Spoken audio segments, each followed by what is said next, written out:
What's going on, ladies and gentlemen? Welcome back to the Fringe. A lot of questions are running around in terms of Alberta separation. I know we talk about it a lot on the channel. I think there's a good reason we're talking about it a lot. A lot of new information is coming to light. One thing I've pledged on this channel is that I'm going to give you the facts, the information as it comes out, because it doesn't just affect Alberta, it affects our entire country moving forward.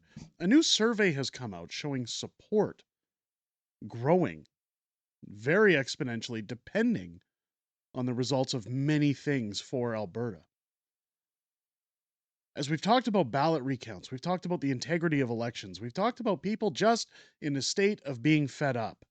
Saskatchewan is now joining that claim that perhaps they'll introduce a ballot as well, that the growing support is forming and the premiers are contractually obligated by law to accept a citizen-held referendum. Keep in mind, a lot of people say, well, this is the premier doing this. This is Danielle Smith who's pushing against it. Danielle Smith has said several times that she has no interest in a divided Canada, that she is not pushing for separation, but she also is entitled and legally bound to respect the decision of constituents in a citizen-held ballot. You've got David Eby in British Columbia pushing back against that, saying that, oh, this should all be waved down. Fan the flames of it. Just get it out of here. Don't allow it. The biggest problem we have is there's now articles coming out that show where support stands. I want to talk about that today. Referendum, is it a reality? Half in Albertan and Saskatchewan could call a vote on independence, but fewer would actually leave, states this article from Angus Reid. Now, Angus Reid has ties to the Liberals. We've seen that in the polling throughout the elections, throughout all the propaganda that polling and pollsters want to push. However, there are some statistics I think are very valuable in this article. It says here the path for a referendum on separation in Alberta was laid out last week by Premier Danielle Smith, even though she has been adamant she does not support the movement. In Saskatchewan, Premier Scott Moe has said the government does not support separation, but he wouldn't stand in the way of a vote. Perfect. That's the way it needs to be. It needs to be grassroots. It needs to be citizen ran.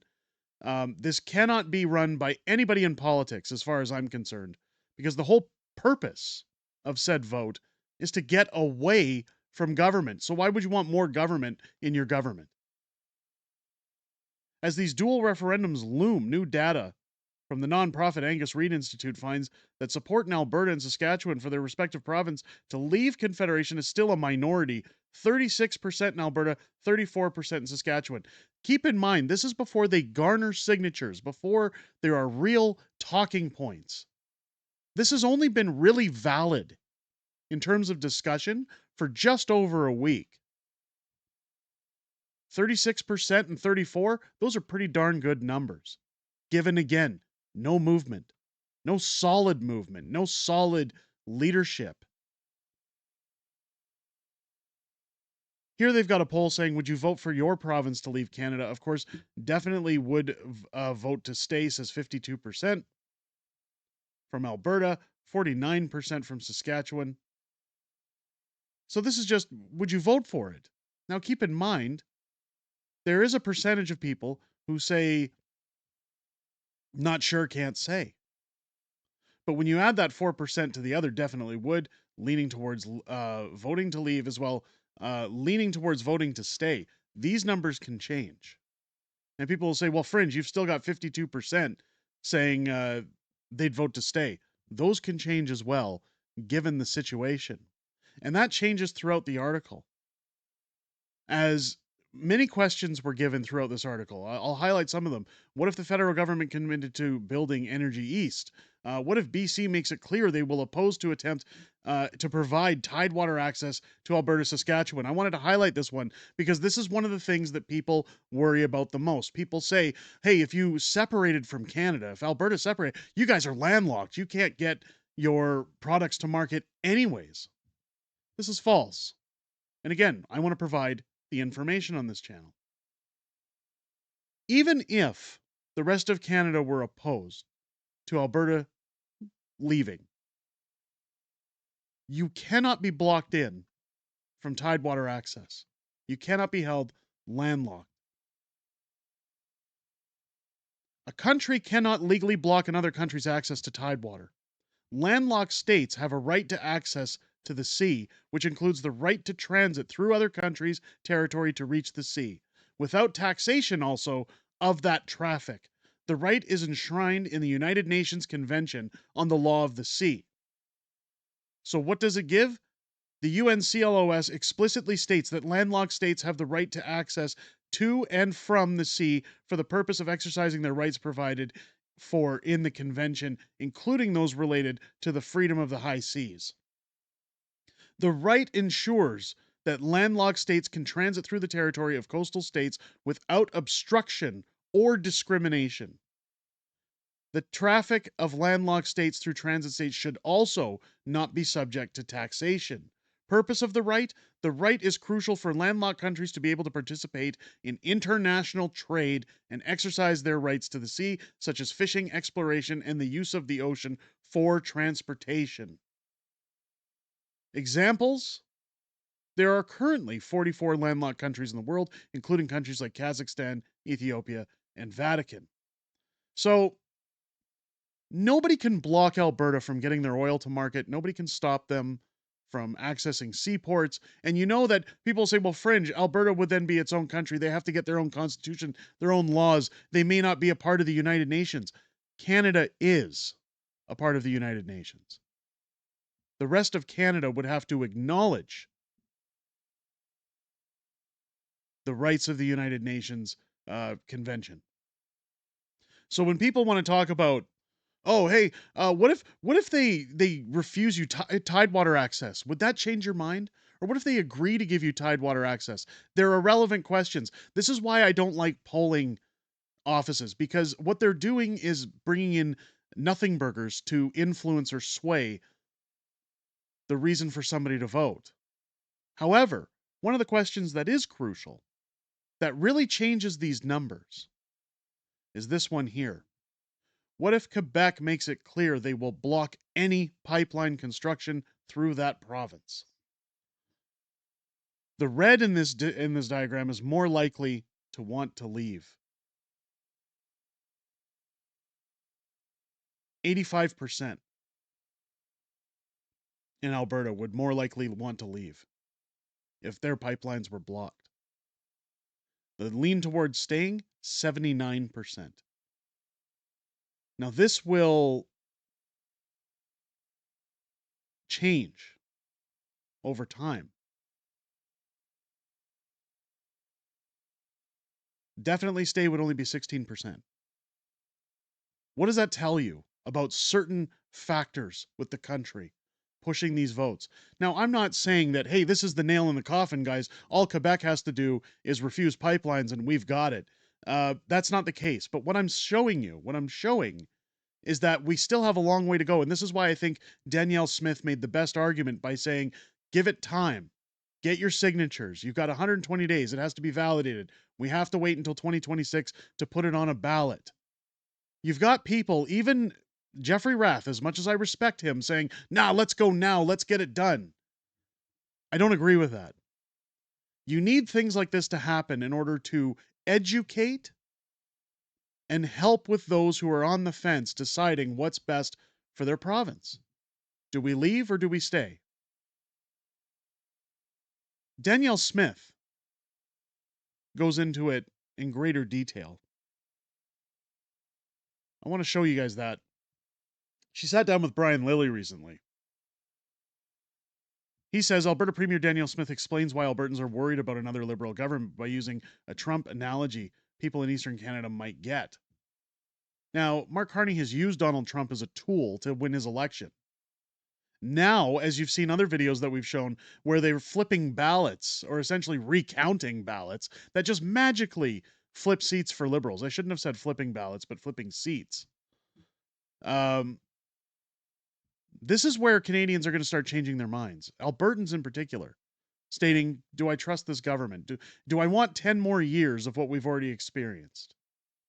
If Ottawa, mostly Toronto, I know there are great conservative-led Ontario voters. We have many of them watching on this channel, so I don't want to insult those voters.